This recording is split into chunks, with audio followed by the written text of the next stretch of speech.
Hello, friends. Well, it's been a while since I've had a walk and talk. That's a new idea that came to my mind. I'm actually going to make a playlist for walk and talks like this. I haven't done this in a while, so I decided to just come out and do a little talk. Sometimes you don't go in a studio, you don't sit before a camera. You just walk. Well, you can tell by the sun on my face that it's morning here, and we have some really good sunshine. I'm actually in a shaded area here now, but yeah, I was just thinking, just my mind was on a couple of things, and I thought I would just take a moment to share with you. Well, as you can tell, there is a shift in the atmosphere, and I mean on a worldwide scale, where things are ramping up, as you would say. Things are ramping up. Things are changing pretty fast, in terms of living, cost of living, the dangers of living, the things that are happening on a daily basis. The air that we breathe. The skies are being polluted.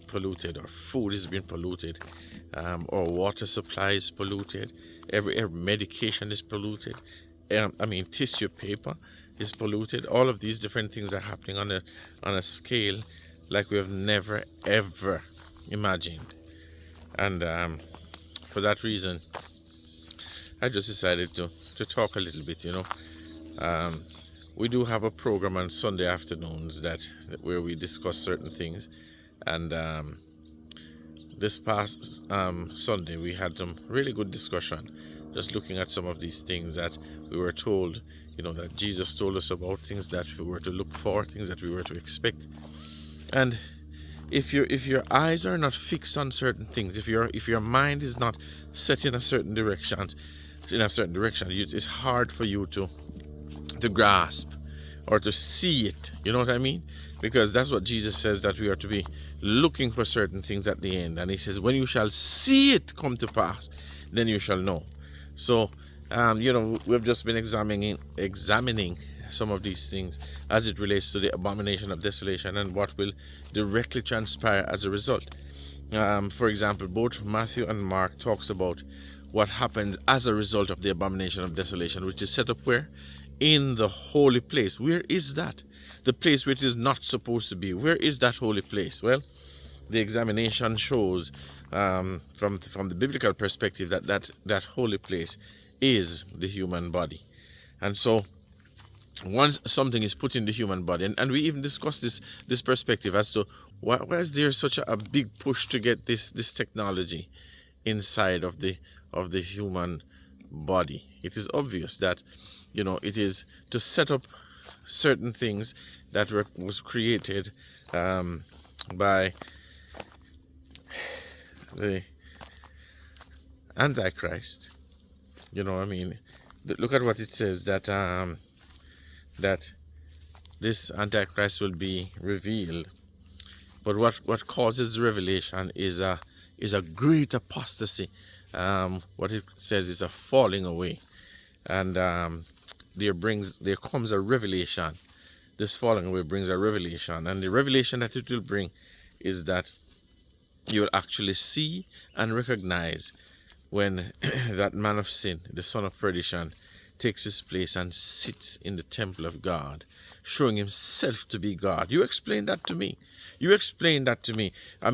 We generally would say, how we grow up, that it's that somebody comes into the Christian church and sets up a doctrine in the Christian church, and that doctrine actually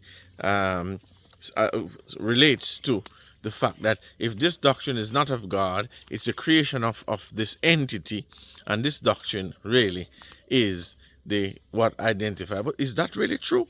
Is that really true? The more I examine this, the more I see the folly in thinking about things this way. But yet, it's just the way that we were taught. It's the way that we were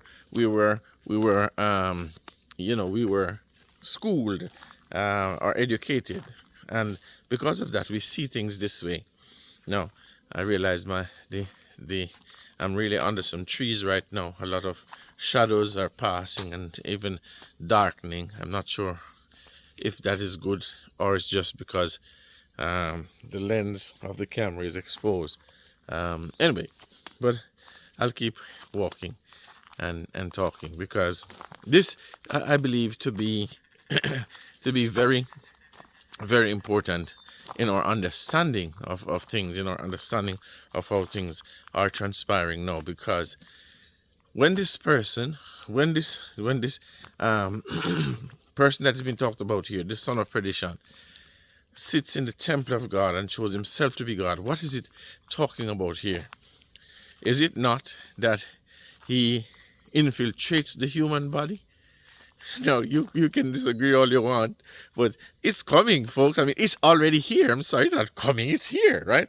So is it an infiltration of the human body where you get inside of the body and begin to mess around with the creation of God, mess around with the anatomy of the human body, and try to get the body to do things by the command that is given, the body to do things, to erase memory, to replace memory, to actually put memory in somebody of things that they never ever did, but yet the memory is there. I mean, when you think about what is going on, I'm telling you, it is alarming. And yet the word did tell us before it happened that it would happen. And so what we are seeing is what the word says would happen. Now it is happening, but here's the strange thing. Nobody's talking about it. Nobody is well, let me not say nobody, forgive me. Very few people, very few, if any, talks about this and talks about, the reality of what is being released here on humanity on such a scale. I mean, more than half the population, just think about that, more than half the population is in this place. So I just thought we would just talk about it this morning and talk about what is happening, because the word says, I think I might turn around here. What the word says is, the word says that the result of this abomination of desolation being set up in the temple, which I believe is the human body, the result of this would be a time of affliction, a time of tribulation. And if you go to the book of Daniel, it says it will be a time of trouble such as never existed before since there was a nation. You tell me if you have ever seen the things that we are seeing today on the level that we are seeing them. You tell me. We have seen more deaths happen like we have never seen before in every country on this earth. There is increase in death. There's a death increase in every country. So you explain to me what is going on. Well, it is exactly what the word says. If you don't believe that that's what it means, let's look at the next verse, because as you look at the narrative that is given both in Matthew and Mark, you'll see after the abomination of desolation, that's Matthew 24, 15.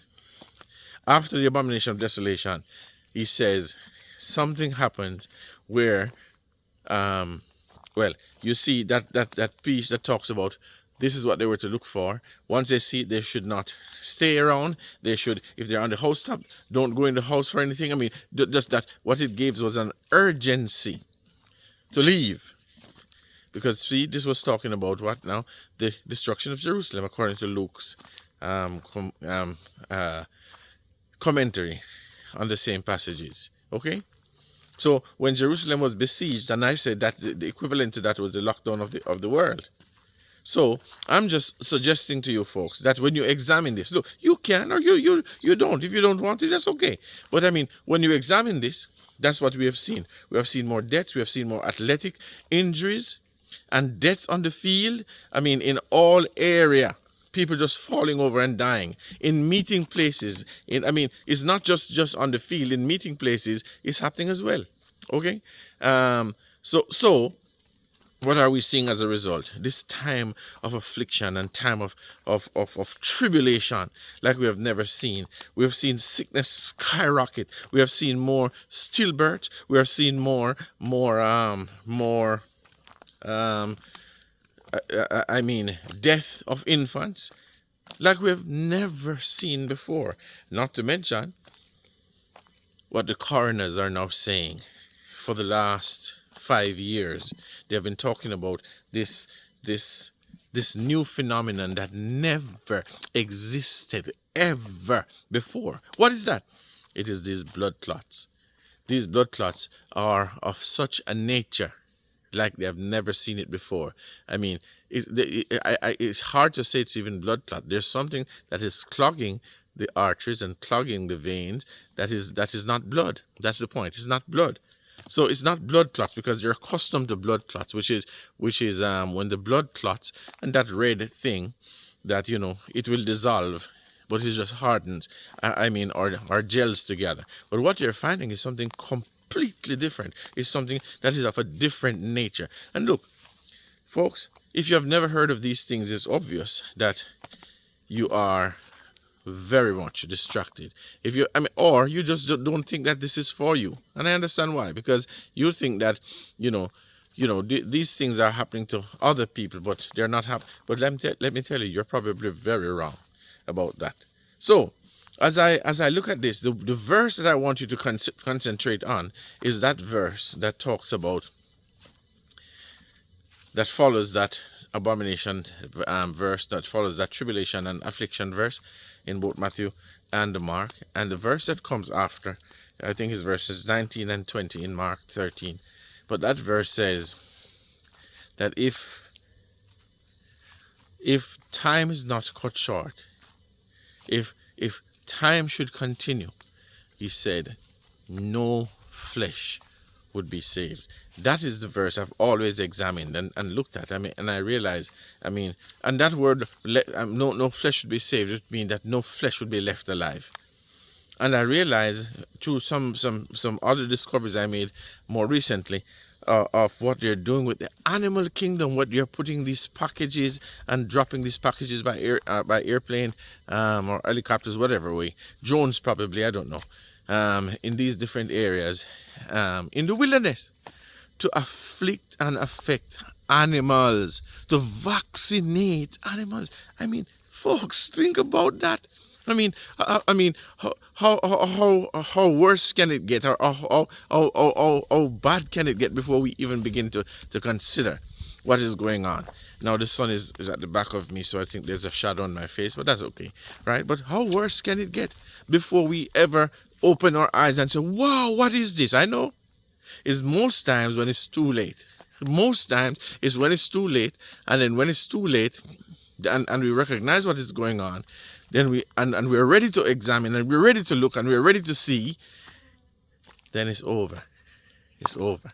And I think that is why what Jesus was saying when he said, as it was in the days of Noah, and as it was in the days of Lot, so shall it be in the days of the coming of the Son of Man. And he tells you what he's talking about, right?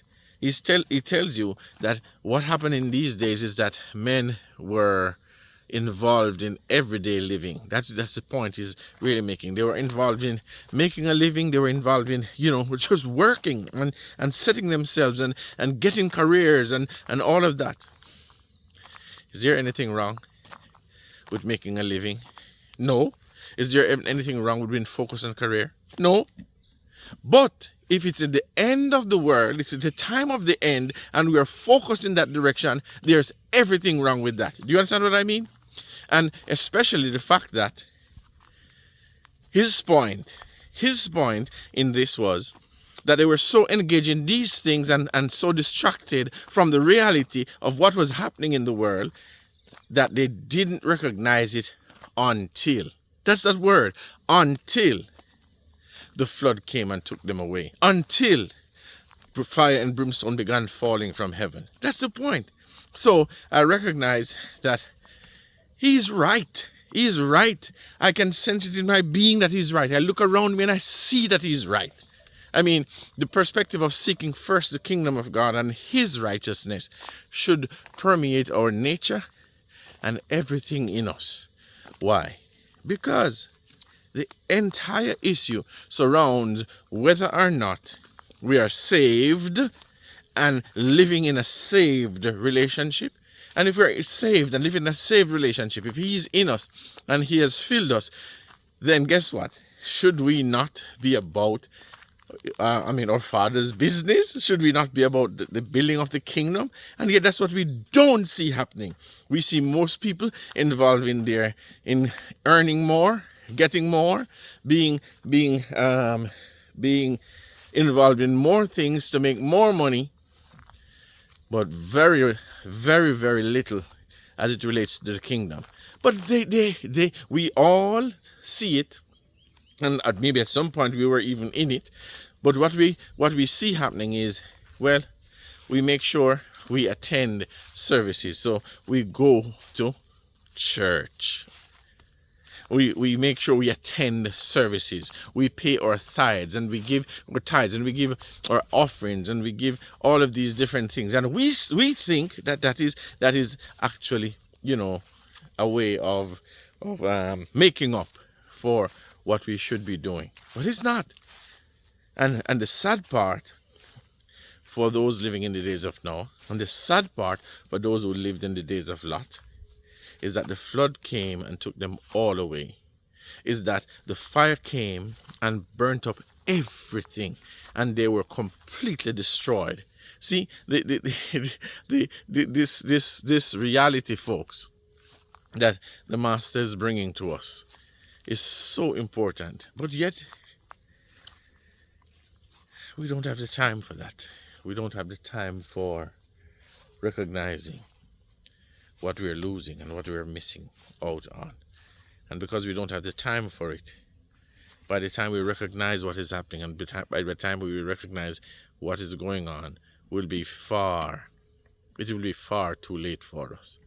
Now, can we wait on that? Do you want to wait until something happens? I know how we are. You don't want to do anything until you see something, okay? I mean, it's like, how we grew up. Everybody's waiting for a sign. And what if the sign is already there? What if the sign already came? What if the sign is already there and we are not aware and we didn't see it? What if nobody made us aware of it? And you think that is not so? Of course. Because guess what? When Jesus was born, there was a sign in the heavens. Do you think the sign was just for some people? No. If it's in the heavens, then anybody who turns their eyes and look towards the heaven would see it.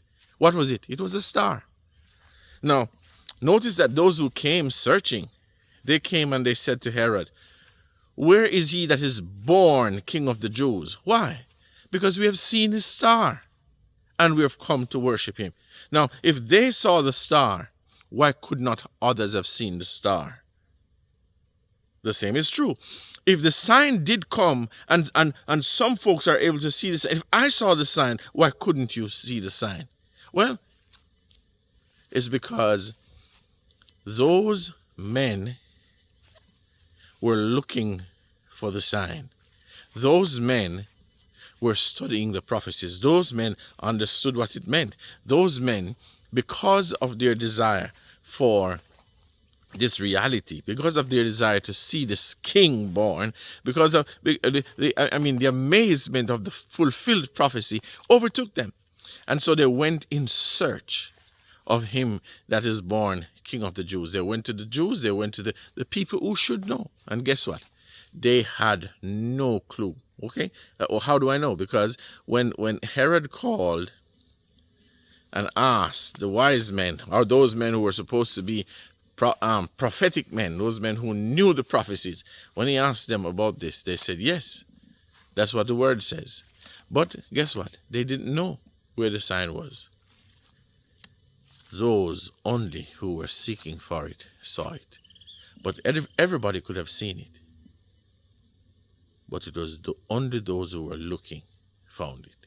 So I'm just putting this to you here that you will, just think about the things that we're talking about here. Think about, could it be that we are actually in the place and in the time when certain things are happening, but because we are not focused on it, because we are not focused on what we should be focused on, because our attention is diverted and drawn in different areas, we are seeing other things. Or no, we're not seeing anything.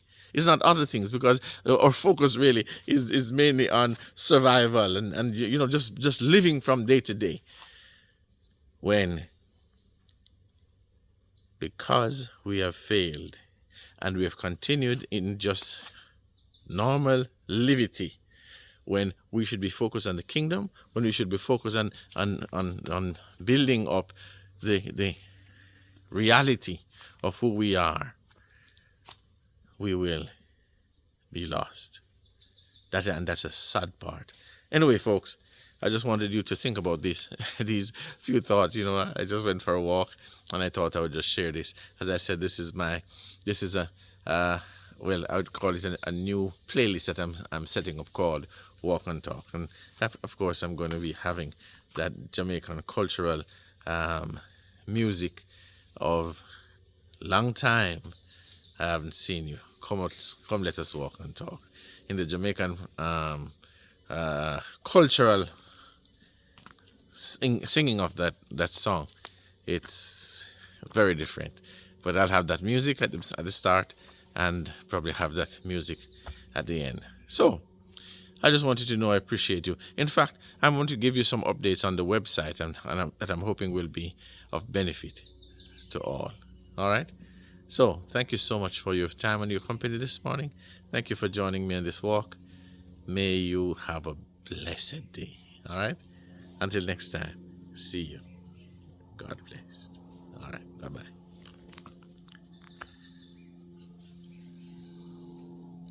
All right. So we do have some new upgrades to our website.